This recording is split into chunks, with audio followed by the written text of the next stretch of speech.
Breaking news కదులుతున్న travels బస్సులో rape ఘటన తెలియగానే పెద్ద ఎత్తున కలకలం చెలరేగింది.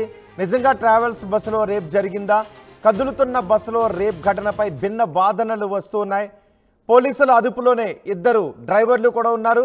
డ్రైవర్ కృష్ణపై అత్యాచార ఆరోపణలు ఉన్నాయి. కృష్ణకు మరో డ్రైవర్ సిద్ధయ్య సహకరించినట్టుగా తెలుస్తోంది. పోలీస్ స్టేషన్లోనే హరికృష్ణ ట్రావెల్స్ బస్సు కూడా అక్కడే ఉంది. నిర్మల్ నుంచి ప్రకాశం జిల్లా వెళ్తున్న సమయంలో ఘటన చోటు చేసుకుంది. బస్సులోని L1 సీటును ఒక మహిళ బుక్ చేసుకుంది. L1 సీటు మహిళతో పాటు ఆమె 8 ఏళ్ల కూతురు ఇద్దరు కూడా L1 సీట్లోనే ఉన్నారు.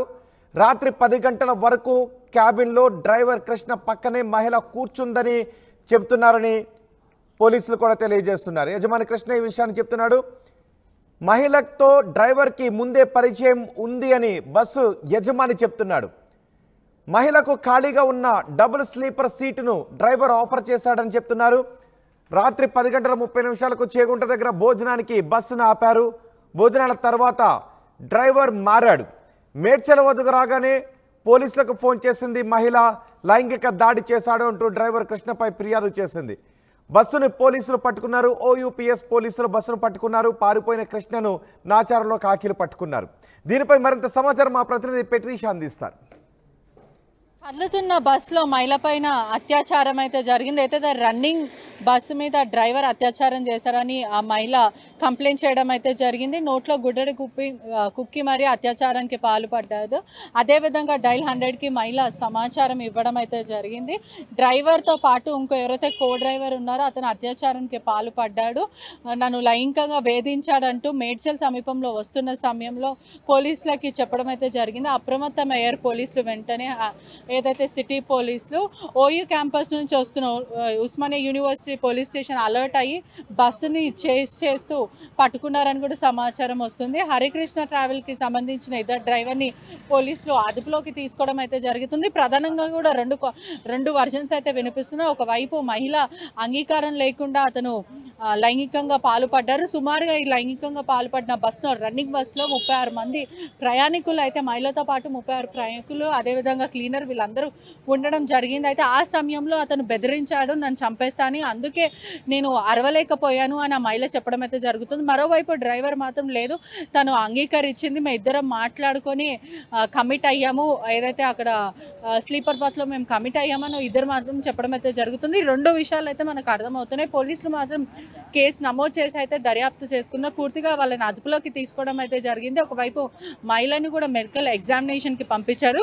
ఏదైతే బస్సులో అత్యాచారం జరిగిందో అదే బస్సులో మనతో పాటు ఎవరైతే ఆ బస్సు ఓనర్ అయితే మనతో పాటు ఉన్నారని కూడా పూర్తిగా చెప్పొచ్చు. ఒకసారి అయితే మాట్లాడే ప్రయత్నం చేద్దాం. అదేవిధంగా ఇక్కడ మనం చూడొచ్చు కూడా ఆ మహిళకి సంబంధించిన బర్త్ మాత్రము L1 అంటే డ్రైవింగ్ సీట్కి ముందున్న L1 సీట్గానే గుర్తించడం అయితే పూర్తిగా అయితే జరిగింది. ఒకవైపు కూడా మనం విజువల్స్లో కూడా చూడొచ్చు, ఇక్కడ L1 ఏదైతే మనకి L1 కనిపిస్తుందో తన భర్త ఇక్కడనే, ఆ డ్రైవర్ మాత్రం ఇక్కడ ఉన్నారు. ఎవరు కూడా ఆ మహిళ పైన అత్యాచారం జరుగుంటే అతను అరుస్తే ఎవరికైనా వినిపిస్తుంది, పక్కపక్కనే భర్తలు ఉన్నాయని పూర్తిగా అయితే చెప్తున్నారు. ఒకసారి డ్రైవర్ ఎవరైతే వెహికల్ ఓనర్ ఉన్నారో మాట్లాడే ప్రయత్నం చేద్దాము. నమస్తే అండి, మీరు ఈ వెహికల్ హరికృష్ణ ట్రావెల్స్ మీదేనా? ప్రైవేట్ ట్రావెల్స్ నేనే హరికృష్ణ అని.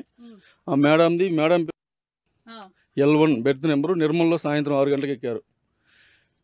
రాత్రి 10 గంటల దాకా కృష్ణ వెహికల్ బస్సు తోలాడు. కృష్ణ తోలేంత సేపు 1 గంట 2 గంటలు డ్రైవర్ పక్కనే కూర్చుంది. అంటే వాళ్ళిద్దరికి పాత పరిచయాలు ఉండేవో లేవో మనకైతే తెలియదు, ఆ దేవునికి తెలియాల. 10 గంటలకి 10:30కి చేగుంట దగ్గర బస్సు భోజనాలకు ఆగింది. హోటల్ దగ్గర ఆగిన తర్వాత అందరూ భోజనం చేసి వచ్చారు. డ్రైవర్ డ్యూటీ చేంజ్ అయ్యి ఇంకో డ్రైవర్ సిద్ధయ్య అనే డ్రైవర్ సెకండ్ డ్రైవర్ డ్యూటీ ఎక్కారు.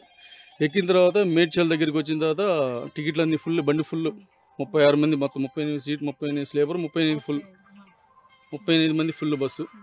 అయిన తర్వాత మేడ్చల్ వచ్చింది, అలా బస్సు లైట్లు ఆపేసి బెడ్ లైట్లు వేశారు. అందరు నిద్రపోతుంటారు కదా. అయిన తర్వాత ఈ బెడ్ ఖాళీ ఉంది, క్యాన్సిల్ వచ్చిన తర్వాత వాళ్ళ ప్రయాణికులు అందరూ చూస్తుండగానే నిర్మల్ బయలుదేరిన కాంచి ప్రయాణికులు చూస్తుండగానే మన డ్రైవర్ కానీ హెల్పర్ కానీ చెప్పారు. లోపల ఉండే ప్రయాణికులు కూడా చెప్పారు, ఆ అమ్మాయి ఆ డ్రైవర్ ఎక్కడే కూర్చొని మాట్లాడుకుంటున్నారు, ఆ డ్రైవర్ దగ్గర కూర్చొని మాట్లాడుతుంది, మనం ఏది పట్టించుకోలేదు ప్రయాణికులు మనకి ఎందుకన్నారు. ఆ తర్వాత 11 గంటల లైట్లు ఆపేసిన తర్వాత ఇద్దరు వచ్చి ఇక్కడ పడుకున్నారంట. ఆ డ్రైవర్ పోయి అమ్మాయిని అడిగాడంట, అమ్మ ఇక్కడ వండుకోండి అమ్మ, డబుల్ బెడ్ ఖాళీగా ఉంది, పాప ఉంది, పాప 8 సంవత్సరాల పాప ఉంది. పాప అమ్మాయి మహిళ, తను అమ్మాయి కాదు మహిళ.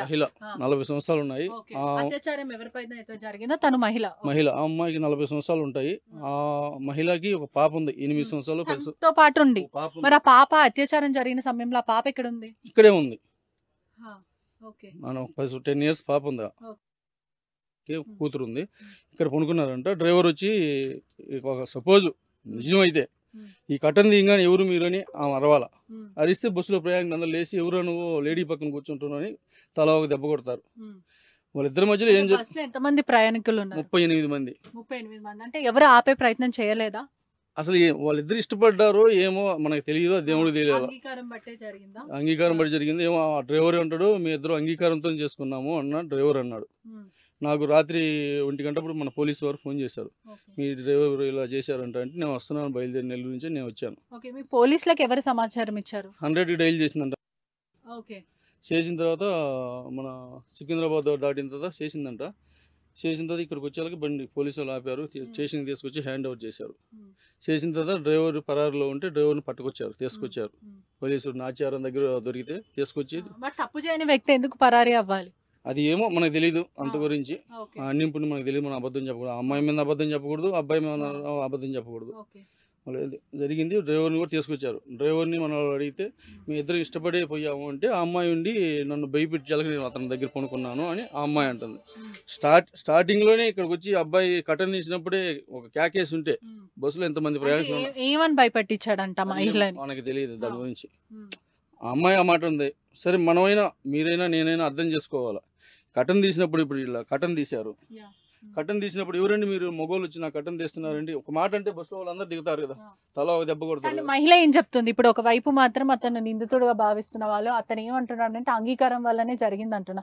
మహిళ మాత్రం లేదు, నా మీద లైంగికంగా వేధించాడు, నన్ను చంపేస్తాను బెదిరిస్తాయని, నేను అందుకే కమిట్ అవ్వాల్సి వచ్చిందని తను చెప్తుంది.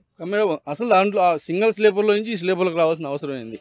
మా కంపెనీకి సర్టిఫికేట్ తేవడం తప్పితే వాళ్ళు బాగానే ఉన్నారు, కేసులు పెట్టుకున్నారు, కోర్టుకి వెళ్తారు, అన్నీ అవుతాయి. మా కంపెనీకి సర్టిఫికేట్ వచ్చింది కదా, ఆమె స్లీపర్లో ఆమె పనుకోవచ్చు కదా లేడీ. ఇక్కడికి ఎందుకు రావాలా? అంటే మీరు ఖాళీ ఉందని చెప్పారు కదా, డ్రైవర్ చెప్పాడంట. అసలు ఎందుకు రావాలా?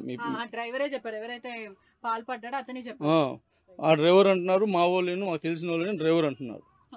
ఒకసారి మనతో పాటు క్లీనర్ కూడా ఇక్కడ ఎవరైతే ఆ రాత్రి బస్సులో ప్రయాణించే వాళ్ళు క్లీనింగ్ చేసే వాళ్ళతో కూడా ఒకసారి మాట్లాడే ప్రయత్నం కూడా చేద్దాం. అంత రుజువుగా ఉంటే బస్సులో అందరూ ఫోన్ నెంబర్లు మొత్తం నా దగ్గర ఉన్నాయి. ఒకసారి కాల్ చేసి కనుక్కో. అంటే వీళ్ళు ఇద్దరు అప్పుడే మాట్లాడుకున్నారు, ముందు డ్రైవింగ్ సీట్ లో కూర్చొని నవ్వుకుంటూ మాట్లాడుకున్నారంట. కాబట్టి బస్సులో ప్యాసింజర్లు ఈ విడతలో ఉన్నారు, ఈ విడతలో ఫ్యామిలీలు ఉన్నారు. కస్టమర్లు కూడా కాల్ చేసి అడగండి. తప్పు అయితే కంపెనీ మీదే హరికృష్ణ ట్రావెల్స్ మీద సర్టిఫికేట్ ట్రాప్ చేసిందని చెప్పొచ్చా? ఆ అమ్మాయి ట్రాప్ చేసిందో తెలియదు, డ్రైవర్ ట్రాప్ చేసిందో మనకు తెలియదు. ప్రయాణికులతో మాట్లాడండి. ఒకవైపు ఒకసారి మనం క్లీనర్ తో మాట్లాడే ప్రయత్నం చేద్దాం. రాత్రి ఇతను మాత్రము డ్రైవర్ ఇచ్చిన సమాచారం మేరకు ఈ ఓనర్ ఎవరైతే హరికృష్ణ ట్రావెల్స్ కి సంబంధించిన ఓనర్ చెప్పడం అయితే జరుగుతుంది. ఒకసారి ప్రధానంగా విట్నెస్ ఉన్న క్లీనర్ ఎవరైతే అబ్బాయి ఉన్నాడో అతనితో మాట్లాడే ప్రయత్నం చేద్దాం. రాత్రి బస్సు కదిలినప్పుడు మీరు ఉండేనా? బస్సు లోపల మీరు ఉండేనా?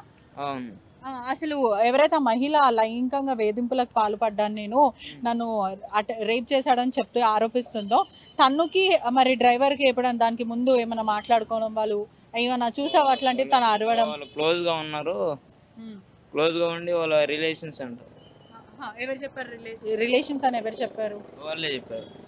ఇద్దరు, మహిళ మరియు డ్రైవర్ ఇద్దరు? మా డ్రైవరే చెప్పాడు. ఓకే. మరి మహిళ చాలాసేపు అతనితో అక్కడ ముందు కూర్చొని మాట్లాడింది. అంటే ఇది జరిగినప్పుడు తను అరవడం కానీ లేకపోతే హెల్ప్ తీసుకోవడం కానీ ఇటువంటివి ఏమైనా చేసింది? మరి ఎప్పుడు కాల్ చేసింది? 100కి ఎప్పుడు కాల్ చేసింది? పోలీసులు ఎప్పుడు వచ్చారు? అంటే 100కి కాల్ చేసిన సమాచారం మీకు ఇచ్చిందా? 100కి కాల్ చేస్తున్నానని మాకు సమాచారం ఏమి ఇలా సడన్గా వచ్చి 100కి కాల్ చేసాము అని చెప్పి, అంటే సైడ్ ఆపమన్నది. ఇంకా ట్రాఫిక్ వల్ల మేము కొద్దిగా ముందుకు వచ్చి ఆపాము, అంతవరకే తెలుసు. అంటే ఒకవైపు రెండు వినిపిస్తూ ఉన్నాయి, 2 సార్లు మాత్రం. ఒకటేమో ఇలా ట్రాప్ చేసింది వెహికల్, అతన్ని ఎవరైతే డ్రైవర్ ఉన్నారో అతన్ని ట్రాప్ చేసి అంగీకారం వల్లనే ఇదంతా చేయాల్సి వచ్చింది అని ఆ మహిళ ఎవరైతే డ్రైవర్ ఉన్నారో మహిళ మీద చెప్పడం అయితే జరుగుతుంది. మరోవైపు మహిళ మాత్రము లేదు, నన్ను బలవంతం చేశాడు, నా మీద అత్యాచారానికి పాల్పడ్డాడు అని మహిళ చెప్తుంది. పోలీసులు మాత్రం కేసు నమోదు చేసుకొని ఇద్దరి మీద క్రాస్ క్వశ్చనింగ్ చేయడం అయితే జరుగుతుంది. ఒకవైపు నిందితులు మాత్రం నిందితులుగా భావిస్తున్న వాళ్ళని మాత్రం పోలీస్ స్టేషన్లో ఇద్దరు డ్రైవర్ మరి కో డ్రైవర్ ఇద్దరు కూడా పోలీసులు అదుపులో అయితే ఉన్నారు. మహిళను మాత్రము మెడికల్ ఎగ్జామినేషన్ కోసం హాస్పిటల్కి తరలించడం జరిగింది. ఏదైనా పోలీసులు మెడికల్ రిపోర్ట్స్ ద్వారానే ఏదున్నా చెప్తాం. ఇప్పుడైతే ప్రస్తుతం ప్రిలిమినరీ ఇన్వెస్టిగేషన్ కొనసాగిస్తున్నామని వాళ్ళు చెప్పడం అయితే జరుగుతుంది. నైట్ అరౌండ్ 12:44 అవర్స్కి ఒక 100 కాల్ వచ్చింది మన ఉస్మాన్ యూనివర్సిటీ పోలీస్ స్టేషన్కి. ఏమనంటే ఒక వ్యక్తి private travels bus Harikrishna travels అనే ఒక బస్సు ఉంది. అది నిర్మల్ నుంచి పామూరు పోతా ఉంటే హైదరాబాద్ శివార్లోకి ఎంటర్ అయినాక ఒక డ్రైవరు, అదే బస్సుకు సంబంధించిన డ్రైవరు ఒక లేడీ వివాహిత నిర్మల్ నుంచి పామూరు వెళ్తుంది. అయితే ఆమెకి ఈ డ్రైవరు బలవంతం చేసేసి అత్యాచారం చేసిండు అని చెప్పేసి ఒక 100 కాల్ వస్తే ఏమంటే మన పోలీస్ పెట్రోల్ కార్ తర్వాత బ్లూ కోట్ మొబైల్ 2 కూడా వెళ్ళేసి తార్నాక ఏరియాలో మన అగ్నిమాపక ఈ ఆఫీస్ కంటే ముందు 1011 పిల్లల దగ్గర వెహికల్ అబ్స్ట్రక్ట్ చేయడం జరిగింది. అయితే దానికంటే ముందే మెట్టుగూడ ఏరియాలో ఆ యొక్క అత్యాచారం చేసిన ఒక డ్రైవరు పేరు కృష్ణ అనే వ్యక్తి పారిపోవడం జరిగింది. దాంట్లో ఏంటంటే ఈమె ఇప్పుడు పోలీసులను పిలుస్తుందనే భయంతో డ్రైవరు మెట్టుగూడ ఏరియాలో బస్సు స్లో అయినాక అక్కడి నుంచి పారిపోవడం జరిగింది. అయితే అక్కడ డ్రైవింగ్ చేస్తున్న డ్రైవరు పేరు సిద్ధయ్య అనే వ్యక్తి మాకు అదుపులో ఉన్నాడు అని విచారిస్తున్నాము. ఇప్పుడు దానిపైన అయితే ఆ కంప్లైంట్ తీసుకొని ఆ లేడీ వివాహిత దగ్గర కంప్లైంట్ తీసుకొని కేసు రిజిస్టర్ చేయడం జరిగింది. దీనిపైన కూడా విచారణ చేస్తాము. ఈ అక్యూజ్ని కూడా పట్టుకుంటాం, త్వరలో పట్టుకొని మళ్ళీ ముందుకు అప్డేట్ చేస్తాము. అత్యాచారం చేసిన అసలు వ్యక్తి కృష్ణ అతను పారిపోయాడు. ఇప్పుడు ఆమె ఎక్కడ ఉంది? ఇప్పుడు హాస్పిటల్ పంపాము. తర్వాత ఇప్పుడు రేపు జరిగింది కదా, నెక్స్ట్ ప్రొసెస్